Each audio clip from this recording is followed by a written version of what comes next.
भक्ति सॉन्ग से जुड़े रहने के लिए YouTube ऐप के बेल आइकन को प्रेस करें।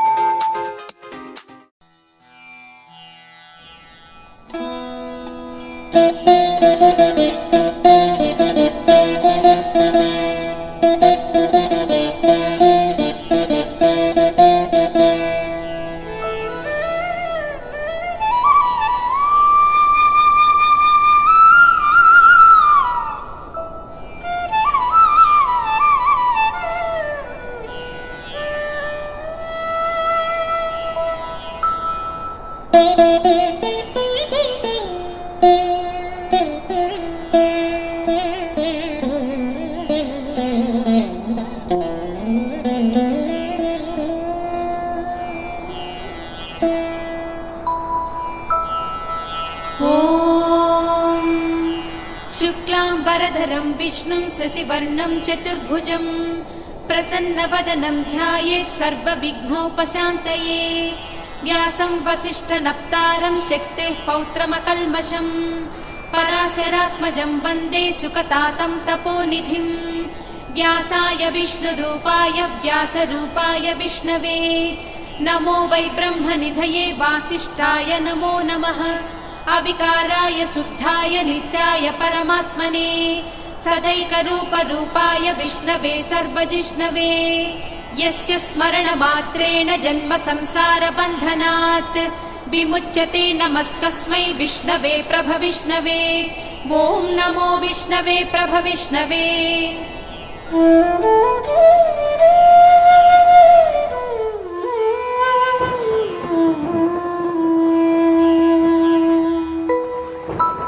श्रीवैशम्पायन उवाच श्रुत्वा धर्मानशेषेण पावनानि च सर्वशः युधिष्ठिरश्शान्तनवं पुनरेवाभ्यभाषत। युधिष्ठिर उवाच किमेकं दैवतं लोके किं वाप्येकं परायणं स्तुवन्तः कं कमर्चन्तः प्राप्नुयुर्मानवाः शुभम्। को धर्मः सर्वधर्माणां भवतः परमो मतः किं जपन्मुच्यते जन्तुर्जन्म संसारबन्धनात्। श्रीभीष्म उवाच जगत्प्रभुं देवदेवमनन्तं पुरुषोत्तमं स्तुवन्नाम सहस्रेण पुरुषः सततोत्थितः तमेव चार्चयन् नित्यं भक्त्या पुरुषमव्ययम्। ध्यायन् स्तुवन्नमस्यंश्च यजमानस्तमेव च अनादिनिधनं विष्णुं सर्वलोकमहेश्वरम्। लोकाध्यक्षं स्तुवन् नित्यं सर्वदुःखातिगो भवेत्। ब्रह्मण्यं सर्वधर्मज्ञं लोकानां कीर्तिवर्धनम् लोकनाथं महद्भूतं सर्वभूतभवोद्भवम्। एष मे सर्वधर्माणां धर्मोऽधिकतमो मतः यद्भक्त्या पुण्डरीकाक्षं स्तवैरर्चेन्नरः सदा। परमं यो महत्तेजः परमं यो महत्तपः परमं यो महद्ब्रह्म परमं यः परायणम्। पवित्राणां पवित्रं यो मङ्गलानां च मङ्गलम् दैवतं देवतानां च भूतानां यो व्ययः पिता। यतः सर्वाणि भूतानि भवन्त्यादियुगागमे यस्मिंश्च प्रलयं यान्ति पुनरेव युगक्षये। तस्य लोकप्रधानस्य जगन्नाथस्य भूपते विष्णोर्नाम सहस्रं मे शृणु पापभयापहम्। यानि नामानि गौणानि विख्यातानि महात्मनः ऋषिभिः परिगीतानि तानि वक्ष्यामि भूतये। ऋषिर्नाम्नां सहस्रस्य वेदव्यासो महामुनिः छन्दोऽनुष्टुप् तथा देवो भगवान् देवकीसुतः। अमृतांशोद्भवो बीजं शक्तिर्देवकी नन्दनः त्रिसामा हृदयं तस्य शान्त्यर्थे विनियुज्यते। विष्णुं जिष्णुं महाविष्णुं प्रभविष्णुं महेश्वरम् अनेकरूपदैत्यान्तं नमामि पुरुषोत्तमम्।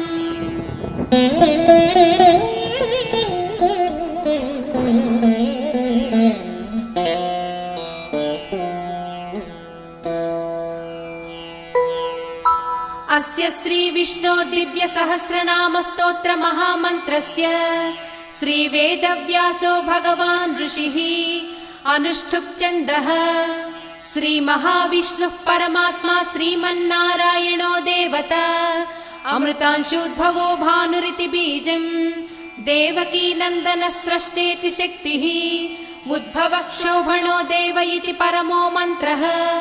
शङ्खबृन्नन्दकी चक्रीति कीलकम् शाङ्खधन्वा गदाधर इत्यस्त्रम् रदाङ्गपाणिरक्षोभ्य इति नेत्रम् त्रिसामा सामगः सामेति कवचम् आनन्दम् परब्रह्मेति योनिः ऋसुः सुदर्शनः काल इति दिग्बन्धः श्रीविश्वरूप इति ध्यानम् श्रीमहाविष्णुप्रीत्यर्थे सहस्रनाम जपे विनियोगः।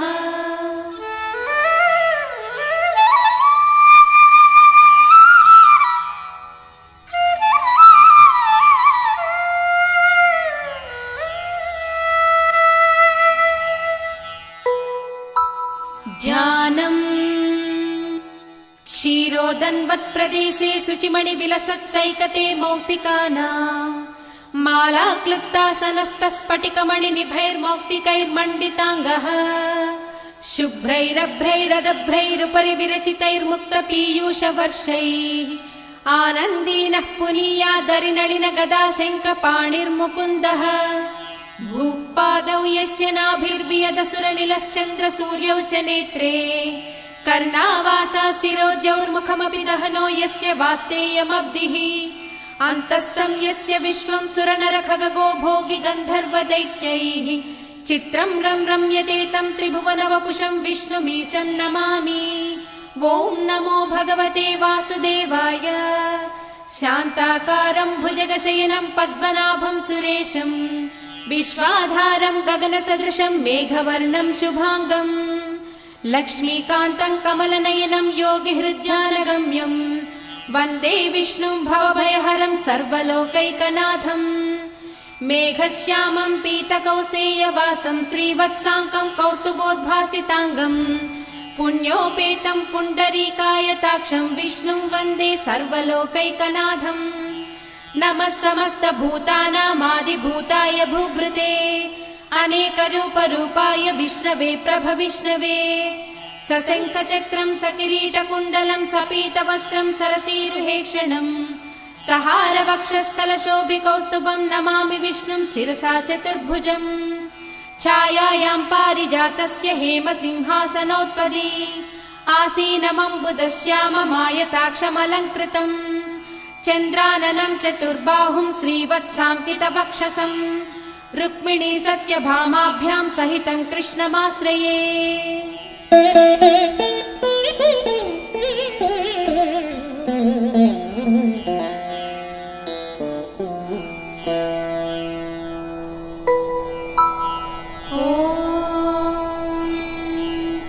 विश्वं विष्णुर्वषट्कारो भूतभव्यभवत्प्रभुः भूतकृद्भूतभृद्भावो भूतात्मा भूतभावनः भूतात्मा परमात्मा च मुक्तानां परमागतिः अव्ययः पुरुषः साक्षी क्षेत्रज्ञोऽक्षर एव च योगो योगविदां नेता प्रधानपुरुषेश्वरः नारसिंहवपुः श्रीमान् केशवः पुरुषोत्तमः सर्वशर्वशिवस्थाणुर्भूतादिर्निधिरव्ययः सम्भवो भावनो भर्ता प्रभवः प्रभुरीश्वरः स्वयंभूः शम्भुरादित्यः पुष्कराक्षो महास्वनः अनादिनिधनो धाता विधाता धातुरुत्तमः अप्रमेयो हृषीकेशः पद्मनाभोऽमरप्रभुः विश्वकर्मा मनुस्त्वष्टा स्तविष्ठस्थविरो ध्रुवः अग्राह्यः शाश्वतः कृष्णो लोहिताक्षः प्रतर्दनः प्रभूतस्त्रिककुब्धाम पवित्रं मङ्गलं परम् ईशानः प्राणदः प्राणो ज्येष्ठः श्रेष्ठः प्रजापतिः हिरण्यगर्भो भूगर्भो माधवो मधुसूदनः ईश्वरो विक्रमी धन्वी मेधावी विक्रमः क्रमः अनुत्तमो धुरादर्शः कृतज्ञः कृतिरात्मवान् सुरेशः शरणं शर्म विश्वरेताः प्रजाभवः अहः संवत्सरो व्याळः प्रत्ययः सर्वदर्शनः अजः सर्वेश्वरः सिद्धः सिद्धिः सर्वादिरच्युतः वृषा कपिरमेयात्मा सर्वयोगविनिसृतः वसुर्वसुमना सत्यः समात्मा संमितः समः अमोघ पुण्डरीकाक्षो वृषकर्मा वृषाकृतिः रुद्रो बहुशिरा बभ्रुर्विश्वयोनिः शुचिश्रवाः अमृतः शाश्वतस्थाणुर्वरारोहो महातपाः सर्वगः सर्वविद्वानुर्विश्वक्सेनो जनार्दनः वेदो वेदविदव्यङ्गो वेदाङ्गो वेदवित्कविः लोकाध्यक्षः सुराध्यक्षो धर्माध्यक्षः कृताकृतः चतुरात्मा चतुर्व्यूहश्चतुर्दंष्टश्चतुर्भुजः भ्राजिष्णुर्भोजनं भोक्ता सहिष्णुर्जगदादिजः अनघो विजयो जेता विश्वयोनिः पुनर्वसुः उपेन्द्रो वामनः प्रांशुरमोघः सुचिरूर्जितः अतीन्द्रः सङ्ग्रहः सर्गो धृतात्मा नियमो यमः वेद्यो वैद्यः सदा योगी वीरः माधवो मधुः अतीन्द्रियो महामायो महोत्साहो महाबलः महाबुद्धिर्महावीर्यो महाशक्तिर्महाद्युतिः अनिर्देश्य वपुः श्रीमान् अमेयात्मा महाधृधृत् महेश्वासो महीभक्ता श्रीनिवासः सताङ्गतिः अनिरुद्धः सुरानन्दो गोविन्दो गोविदापतिः मरीचिर्दमनो हंसः सुपर्णो भुजगोत्तमः हिरण्यनाभः सुतपाः पद्मनाभः प्रजापतिः अमृत्युः सर्वदृक्सिंहः सन्धाता सन्धिमान् स्थिरः अजो दुर्मर्षणः शास्ता विसृतात्मा सुरारिः गुरुर्गुरुतमो धामः सत्यः सत्यपराक्रमः निमिषो निमिषस्रग्वी वाचस्पतिरुदारधीः अग्रणीर्रामणी श्रीमान् न्यायो नेता समीरणः सहस्रमूर्धा विश्वात्मा सहस्राक्षः सहस्रपात् आवर्तनो निवृत्तात्मा संवृतः सम्प्रमर्दनः अहः संवर्तको वह्निरनिलो धरणीधरः सुप्रसादः प्रसन्नात्मा विश्वभृग्विभुः सत्कर्ता सत्कृतः साधुर्जह्नुर्नारायणो नरः असंख्येयो प्रमेयात्मा विशिष्टः शिष्टकृच्छुचिः सिद्धार्थः सिद्धसङ्कल्पः सिद्धिदः सिद्धिसाधनः वृषाही वृषभो विष्णुर्वृषपर्वा वृषोदरः वर्धनो वर्धमानश्च विविक्तः श्रुतिसागरः सुभुजो दुर्धरो वाग्मी महेन्द्रो वसुदो वसुः नैकरूपो बृहद्रूपः शिविविष्टः प्रकाशनः ओजस्तेजो ज्युतिधरः प्रकाशात्मा प्रतापनः रुद्धस्पष्टाक्षरो मन्त्रश्चन्द्रांशुर्भास्करज्युतिः अमृतांशूद्भवो भानुश्च स बिन्दुः सुरेश्वरः औषधं जगतः सेतुः सत्यधर्मपराक्रमः भूतभव्यभवन्नाथः पवनः पावनो नलः कामः कामकृत्कान्तः कामः कामप्रदः प्रभुः युगाधिकृत्युगावर्तो नैकमायो महासेनः अदृश्यो व्यक्तरूपश्च सहस्रजिदनन्तजित् इष्टो विशिष्टः शिष्टेष्टः शिखण्डी नहुषो वृषः क्रोधः क्रोधकृत्कर्ता विश्वबाहुर्महीधरः अच्युतः प्रदितः प्राणः प्राणदो वासवानुजः अपां निधिरधिष्ठानमप्रमत्तः प्रतिष्ठितः स्कन्दः स्कन्दधरो दुर्यो वरदो वायुवाहनः वासुदेवो बृहद्भानुरादिदेवः पुरन्दरः अशोकस्तारणस्तारः शूरः शौरिर्जनेश्वरः अनुकूलस्य तावर्तः पद्मे पद्मनिभेक्षणः पद्मनाभोरविन्दाक्षः पद्मगर्भः शरीरभृत् महर्धिर्रुद्धो वृद्धात्मा महाक्षो गरुडध्वजः अतुलः शरभो भीमः समयज्ञो हविर्हरिः सर्वलक्षणलक्षण्यो लक्ष्मीवान् समितिञ्जयः विक्षरो रोहितो मार्गो हेतुर्दामोदरः सहः महीधरो महाभागो वेगवानमिताशनः उद्भवः क्षोभणो देवः श्रीगर्भः परमेश्वरः करणं कारणं कर्ता विकर्ता गहनो गुहः व्यवसायो व्यवस्थानः संस्थानस्थानदो ध्रुवः परर्धिः परमस्पष्टः तुष्टः पुष्टः सुभेक्षणः रामो विरामो विरजो मार्गो नेयो नयो नयः वीरः शक्तिमतां श्रेष्ठो धर्मो धर्मविदुत्तमः वैकुण्ठः पुरुषः प्राणः प्राणदः प्रणवः पृथुः हिरण्यगर्भः शत्रुघ्नो व्याप्तो वायुरथोक्षजः ऋतुः सुदर्शनः कालः परमेष्टि परिग्रहः उग्रः संवत्सरो दक्षो विश्रामो विश्वदक्षिणः विस्तारस्थावरस्थाणुः प्रमाणं बीजमव्ययम् अर्धोऽनर्धो महाकोशो महाभोगो महाधनः अनिर्विण्णस्थविष्टो भूर्धर्मयूपो महामखः नक्षत्रनेमिर्नक्षत्री क्षमः क्षामः समीहनः यज्ञयुज्यो महेज्यश्च क्रतुः सत्रं सदाङ्गतिः सर्वदर्शी विमुक्तात्मा सर्वज्ञो ज्ञानमुत्तमम् सुव्रतः सुमुखः सूक्ष्मः सुघोषः सुखदः सुहृत् मनोहरोजितक्रोधो वीरबाहुर्विदारणः स्वापनस्ववशो व्यापी नैकात्मा नैककर्मकृत् वत्सरो वत्सलो वत्सी रत्नगर्भो धनेश्वरः धर्मकृद्धर्मी सदसक्षरमक्षरम् अविज्ञाता सहस्रांशुर्विधाता कृतलक्षणः गभस्ति नेमिः सत्त्वस्था सिंहो भूतमहेश्वरः आदिदेवो महादेवो देवेशो देवभृद्गुरुः उत्तरो गोपतिर्गोप्ता ज्ञानगम्यः पुरातनः शरीरभूतभृद्भोक्ता कपीन्द्रो भूरि दक्षिणः सोमपोऽमृतपः सोमः पुरुजित्पुरुसत्तमः विनयोजयः सत्यसन्धो दासार्हः सात्वतां पतिः जीवो विनयिता साक्षी मुकुन्दो मितविक्रमः अम्भो निधिरनन्तात्मा महोदतिशयोऽन्तकः अजो महार्हः स्वाभाव्यो जिता मित्रप्रमोदनः आनन्दो नन्दनो नन्दः सत्यधर्मा त्रिविक्रमः महर्षिः कपिलाचार्यः कृतज्ञो मेदिनीपतिः त्रिपदस्त्रिदशाध्यक्षो महाशृङ्गः कृतान्तकृत् महावराहो गोविन्दः सुषेणः कनकाङ्गदी गुह्यो गभीरो गहनो गुप्तश्चक्रगदाधरः वेदास्वाङ्गोजितः कृष्णो दृढः सङ्कर्षणोच्युतः वरुणो वारुणो वृक्षः पुष्कराक्षो महामनाः भगवान् भगवानन्दी वनमाली हलायुधः आदित्यो ज्योतिरादित्यः सहिष्णुर्गतिसत्तमः सुधन्वा कण्डपरशुर्दारुणो द्रविणप्रदः दिवस्पृक् सर्वदृग्व्यासो वाचस्पतिरयो निजः त्रिसामासामगः साम निर्वाणं भेषजं भिषक् संन्यासकृच्चमशान्तो निष्ठा शान्तिः परायणम् शुभाङ्गः शान्तिदः स्रष्टा कुमुदः कुवलेशयः गोहितो गोपतिर्गोप्ता वृषभाक्षो वृषप्रियः अनिवर्ती निवृत्तात्मा संक्षेप्ताक्षेमकृच्छिवः श्रीवत्सवक्षा श्रीवासः श्रीपतिः श्रीमताम्बरः श्रीधः श्रीसः श्रीनिवासः श्रीनिधिः श्रीविभावनः श्रीधरः श्रीकरः श्रेयः श्रीमान् लोकत्रयाश्रयः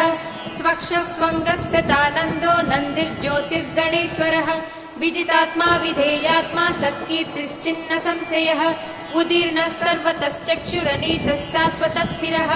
भूषयो भूषणो भूतिर्दिशोकः शोकनाशनः अर्चिष्मानर्चितः कुम्भो विशुद्धात्मा विशोधनः अनिरुद्धो प्रतिरतः प्रद्युम्नो मितविक्रमः कालनेमिनिहावीरः शौरिः शूरजनेश्वरः त्रिलोकात्मा त्रिलोकेशः केशवः केशिहा हरिः कामदेवः कामपालः कामीकान्तः कृतागमः अनिर्देश्य वपुर्विष्णुर्वीरो नन्दो धनञ्जयः ब्रह्मण्यो ब्रह्मकृद्ब्रह्मा ब्रह्म ब्रह्मविवर्धनः ब्रह्मविद्ब्राह्मणो ब्रह्मी ब्रह्मज्ञो ब्राह्मणप्रियः महाक्रमो महाकर्मा महातेजा महोरगः महाक्रतुर्महायज्वा महायज्ञो महाहविः स्तव्यस्तवप्रियस्तोत्रं स्तुतिस्तोतारणप्रियः पूर्णः पूरयिता पुण्यः पुण्यकीर्तिरनामयः मनोजवस्तीर्थकरो वसुरेता वसुप्रदः वसुप्रदो वासुदेवो वसुर्वसुमनाहविः सद्गतिः सत्कृतिः सत्ता सद्भूतिः सत्परायणः शूरसेनो यदुश्रेष्ठः सन्निवासः सुयामुनः भूतावासो वासुदेवः सर्वासु निलयो ननः दर्पः दर्पदो दृप्तो दुर्धरोधापराजितः विश्वमूर्तिर्महामूर्तिर्दीप्तमूर्तिरमूर्तिमान् अनेकमूर्तिरव्यक्तः शतमूर्तिः शताननः एको नैकः स वः कः किं यत्तत्पदमनुत्तमम् लोकबन्धुर्लोकनाथो माधवो भक्तवत्सलः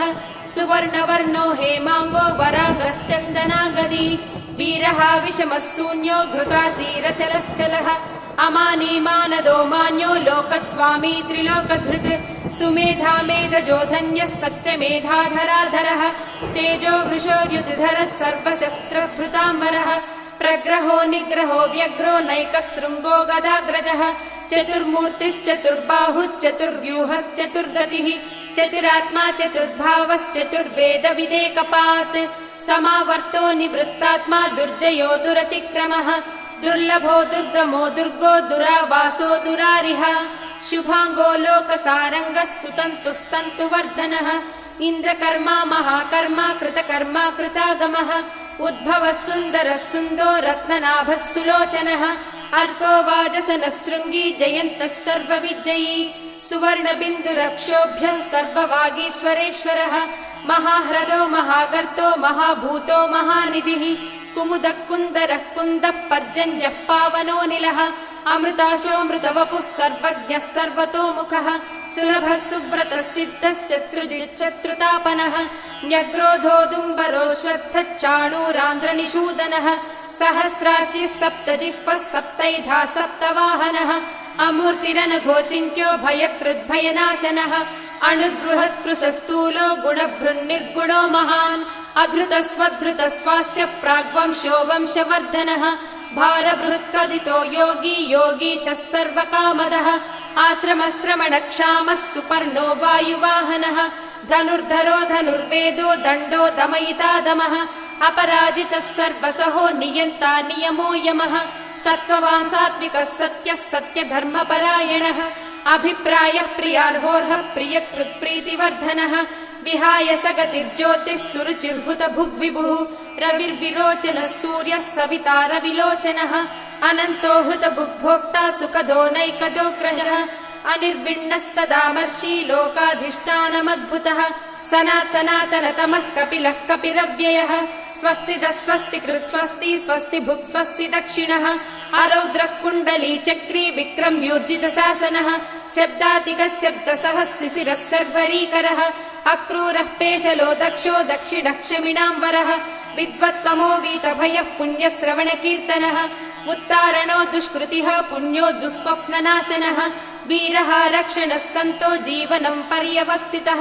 अनन्तरूपोऽनन्तश्रीजितमन्युर्भयापहः चतुरस्रो गभीरात्मा विदिशो व्यादिशो दिशः अनादिर्भूर्भुरो लक्ष्मी सुवीरो रुचिराङ्गदः जननो जनजन्मादिर्भीमो भीमपराक्रमः आधारनिलयो धाता पुष्पहास प्रजागरः ऊर्ध्वगः सत्पथाचारः प्राणदः प्रणवः प्रमाणं प्राणनिलयः प्राणभृत् प्राणजीवनः तत्त्वं तत्त्वविदेकात्मा जन्म मृत्युजरातिगः भूर्भुवः स्वस्तरुस्तारः सविता प्रपितामहः यज्ञो यज्ञपतिर्वज्या यज्ञाङ्गो यज्ञवाहनः यज्ञभृद्यज्ञकृत्यग्नि यज्ञभुग्यज्ञसाधनः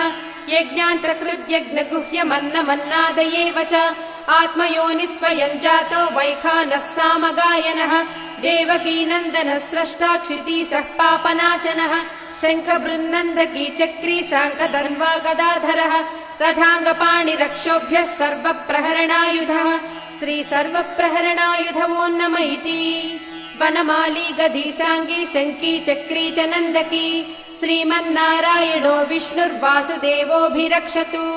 वनमाली गदीशाङ्गी शङ्खी चक्री च नन्दकी श्रीमन्नारायणो विष्णुर्वासुदेवोऽभिरक्षतु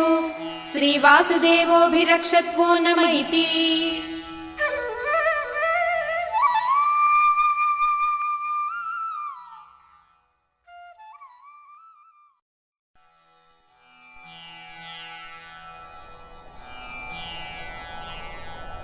इतीदं कीर्तनीयस्य केशवस्य महात्मनः नाम्नां सहस्रं दिव्यानाम् अशेषेण प्रकीर्तितम् य इदं शृणुयात् नित्यं यश्चापि परिकीर्तयेत् नाशुभं प्राप्नुयात् किञ्चित् सोमुत्रेह च मानवः वेदान्तको ब्राह्मणः स्यात् क्षत्रियो विजयी भवेत् वैश्यो धनसमृद्धः स्यात् शूद्रः सुखमवाप्नुयात् धर्मार्थी प्राप्नुयात् धर्मम् अर्थार्थी चार्थमाप्नुयात् कामानवाप्नुयात् कामी प्रजार्थी चाप्नुयात् प्रजाम् भक्तिमान् यः सदोत्थाय शुचिस्तद्गतमानसः सहस्रं वासुदेवस्य नाम्नामेतत् प्रकीर्तयेत् यशः प्राप्नोति विपुलं याति प्राधान्यमेव च अचलां श्रियमाप्नोति श्रेयः प्राप्नोत्यनुत्तमम् न भयं क्वचिदाप्नोति वीर्यं तेजश्च विन्दति भवच्च रोगो द्युतिमान् बलरूपगुणान्वितः रोगातो मुच्यते रोगात् बद्धो मुच्येत बन्धनात् भयान्मुच्येत भीतस्तु मुच्येतापन्न आपदः दुर्गाण्यतितरत्यासु पुरुषः पुरुषोत्तमम् स्तुवन्नाम सहस्रेण नित्यं भक्तिसमन्वितः वासुदेवाश्रयो मर्त्यो वासुदेवपरायणः सर्वपापविशुद्धात्मा याति ब्रह्म सनातनम् न वासुदेव भक्तानाम् अशुभं विद्यते क्वचित् जन्म मृत्युजरा व्याधि भयं नैवोपजायते इमं स्तवमधीयानः श्रद्धा भक्तिसमन्वितः युज्येतात्मसुखशान्तिः श्रीधृतिस्मृतिकीर्तिभिः न क्रोधो न च मात्सर्यं न लोभो नाशुभामतिः भवन्ति कृतपुण्यानां भक्तानां पुरुषोत्तमे द्यौसचन्द्रार्कनक्षत्रं खं दिशो भूर्महो दधिः वासुदेवस्य वीर्येण विधृतानि महात्मनः ससुरासुरगन्धर्वं स यक्षोरगराक्षसम् जगद्वशे वर्ततेदं कृष्णस्य सचराचरम् इन्द्रियाणि मनोबुद्धिः सत्त्वं तेजो बलं धृतिः वासुदेवात्मकान्याहुः क्षेत्रं क्षेत्रज्ञ एव च सर्वागमानामाचारः प्रथमं परिकल्पितौ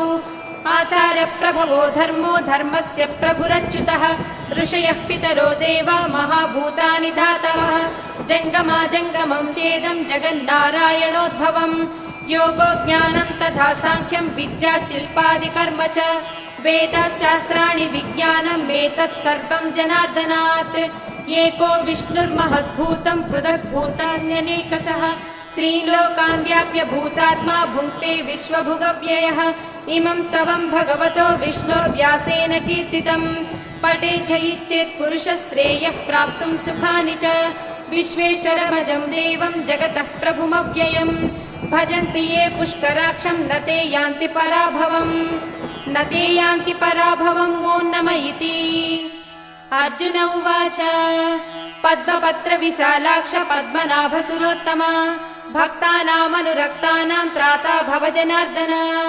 श्रीभगवानुवाच यो मां नाम सहस्रेण स्तोतुमिच्छति पाण्डव सोऽहमेकेन श्लोकेन स्तुत एव न संशयः स्तुत एव न संशयो नम इति व्यास उवाच वासनाद्वासुदेवस्य वासितं भुवनत्रयम् सर्वभूतनिवासोऽसि वासुदेव नमोऽस्तु ते श्रीवासुदेव नमोऽस्तु ते ॐ नम इति पार्वत्युवाच केनोपायेन लघुना विष्णोर्नाम सहस्रकम् पठ्यते पण्डितैर्नित्यं श्रोतुमिच्छाम्यहं प्रभो ईश्वर उवाच श्रीराम राम रामेति रमे रामे मनोरमे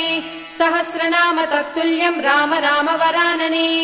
श्रीराम राम रामेति रमे रामे मनोरमे सहस्रनाम तत्तुल्यं राम नाम वरानने श्रीराम राम रामेति रमे रामे मनोरमे सहस्रनाम तत्तुल्यं राम नाम वरानने श्रीराम नाम वरानन ॐ नम इति ब्रह्मोवाच नमोऽस्त्वनन्ताय सहस्रमूर्तये सहस्रपादाक्षि शिरोरुबाहवे सहस्रनाम्ने पुरुषाय शाश्वते सहस्रकोटियुगधारिणे नमः सहस्रकोटियुगधारिणे ॐ नम इति सञ्जय उवाच यत्र योगेश्वरः कृष्णो यत्र पार्थो धनुर्धरः तत्र श्रीविजयोर्भूतिर्ध्रुवा नीतिर्मतिर्मम श्रीभगवानुवाच अनन्याश्चिन्तयन्तो मां ये जनाः पर्युपासते तेषां नित्याभियुक्तानां योगक्षेमं वहाम्यहम् परित्राणाय साधूनां विनाशाय च दुष्कृताम् धर्म संस्थापनार्थाय सम्भवामि युगे युगे आर्ता विषण्णाः शिथिलाश्च भीता घोरेषु च व्याधिषु वर्तमानाः संकीर्त्य नारायण शब्दमात्रं विमुक्त दुःखा सुखिनो भवन्तु कायेन वाचा मनसेन्द्रियैर्वा बुद्ध्यात्मना वा प्रकृते स्वभावात् करोमि यद्यत् सकलं परस्मै नारायणायेति समर्पयामि।